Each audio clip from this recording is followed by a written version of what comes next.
O medo da comunidade internacional diante da guerra na Ucrânia está se revelando cada vez mais. Uma guerra entre Estados Unidos e Rússia. As hostilidades por trás da guerra de atrito e de desgaste na Ucrânia têm repercutido nos bastidores políticos das grandes potências. De um lado, uma Rússia que estava cada vez mais cercada bélica e economicamente, posteriormente obteve importantes acordos que, somados, construíram alianças antes vistas somente durante as guerras dos impérios e na Segunda Guerra Mundial, onde rivais se alinharam para um objetivo comum. A Europa e Estados Unidos, diante desta crise regional no velho continente, já forjaram novas alianças vistas antes das primeiras guerras acontecerem. A partir de então, as áreas mais críticas se fortaleceram. Mais de 50 nações passaram a fortalecer a base industrial geral de uma Ucrânia que passou a ter uma das principais forças armadas do mundo. Diante disso, a crise política se expandiu além do leste europeu. A China aumentou suas retóricas contra Taiwan e sinais e possibilidades de ascensão do exército chinês para além do Estreito de Taiwan contra a pequena ilha vão ganhando força e tomando forma com as influências da invasão da Rússia na Ucrânia. Elevando mais as tensões, em 18 de janeiro, o presidente russo Vladimir Putin assinou um decreto que torna ilegal a venda, por exemplo, do Alasca aos Estados Unidos. Então, o território deve ser declarado ocupado. O decreto presidencial diz que, de acordo com o subparágrafo 1º do parágrafo 2º do artigo 785 do Código Orçamentário da Federação Russa, passa a designar a empresa unitária estatal federal, empresa de gestão de propriedades no exterior da administração do presidente da Federação Russa, como beneficiária de um subsídio fornecido do orçamento federal para apoio financeiro aos custos associados à procura de bens imóveis da Federação Russa, do antigo Império Russo, da ex-União Soviética, do registro adequado dos direitos da Federação Russa em relação aos bens imóveis federais existentes e de imóveis da Federação Russa, do antigo Império Russo, da ex-União Soviética e da proteção legal dessa propriedade. Ou seja, todas as questões envolvendo os antigos territórios, até então soberanos russos e do Império Russo, o que pode incluir o Alasca dos Estados Unidos, são de propriedade da Rússia. Vou destacar aqui, de forma muito breve, a história de como o Alasca se tornou parte dos Estados Unidos.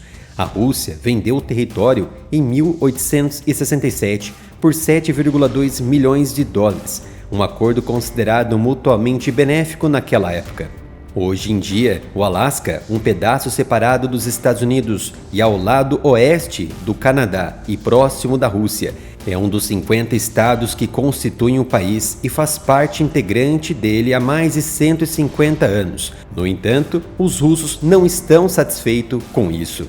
Tem as nossas camisetas e canecas exclusivas do Área Militar. São mais de 70 temas, somente aqui no site umapenca.com/Área Militar. Entre e confira as novidades. A tradução livre para o inglês do decreto presidencial russo não menciona diretamente o Alasca.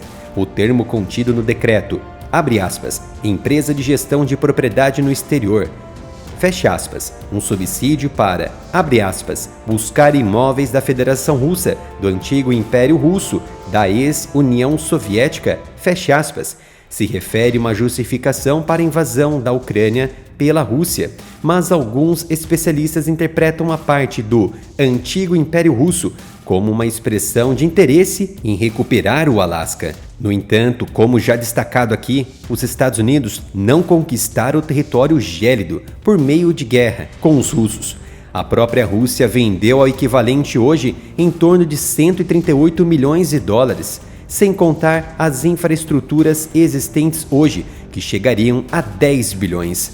O secretário de Estado americano na época, William Seward, comprou o território sem saber ou perceber exatamente as riquezas por debaixo da terra gélida. O ouro foi encontrado lá em 1898 e ricas reservas de petróleo foram descobertas na década de 1970.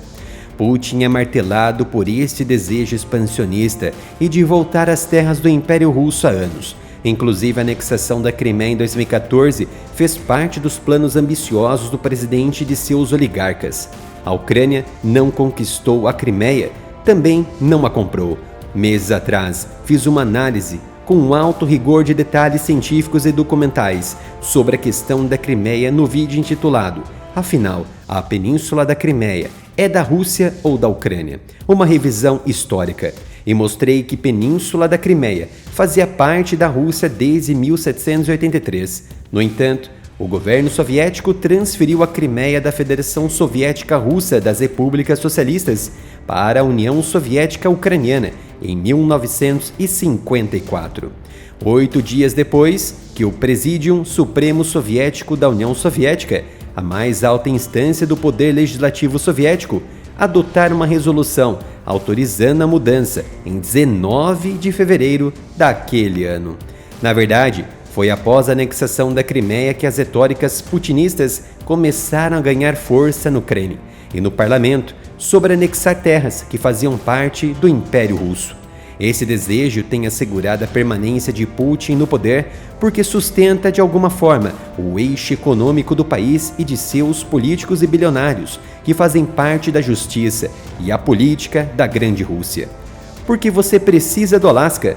Foi o que disse Putin durante um painel de perguntas e respostas em 2014. O presidente russo passou a chamar a compra do Alasca de barata e instou seus eleitores a não se preocuparem com isso.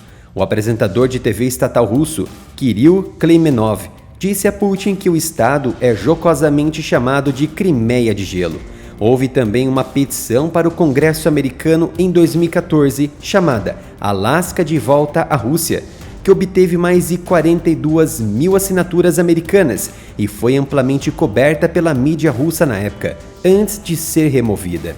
Há uma forte presença, então, histórica da Rússia nos Estados Unidos a partir do Pacífico.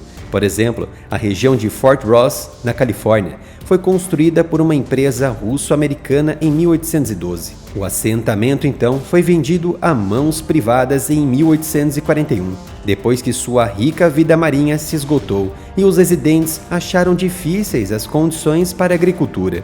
Em 1815 e 1816, a empresa fechou um acordo com o Reino do Havaí para abrir 3 postos avançados de curta duração em suas ilhas, mas foram expulsos no ano seguinte, em 1817, por hastearem a bandeira do Império Russo. A colonização russa da América do Norte abrange o período de 1732 a 1867. Os russos estavam interessados principalmente na abundância de mamíferos peludos na costa do Alasca, que compartilha uma fronteira russa hostil pelo Estreito de Bering entre as massas terrestres asiáticas e americanas. O Alasca e a Rússia estão separados por menos de 3 milhas em seu ponto mais próximo no Estreito de Bering, onde estão localizadas 2 ilhas, a Ilha Grande Diomed, da Rússia, e a Ilha Pequena Diomed, do Alasca. No inverno, é possível atravessar a fronteira congelada do Estreito de Bering entre as suas 2 ilhas. Com este novo fato em curso cada vez mais alarmante, Vladimir Putin parece ter repensado a venda do Alasca aos americanos. E não se trata de uma piada ou algo a ser ridicularizado aqui. A Rússia fala sério e a Ucrânia está tentando dar a impressão de que sua influência se estende não apenas aos acontecimentos futuros de seu país, mas também aos planos de reescrever o passado. Agradeço mais uma vez a sua presença em mais um vídeo de análise aqui no Área Militar. E se gostou deste vídeo, então se inscreva e ative as notificações.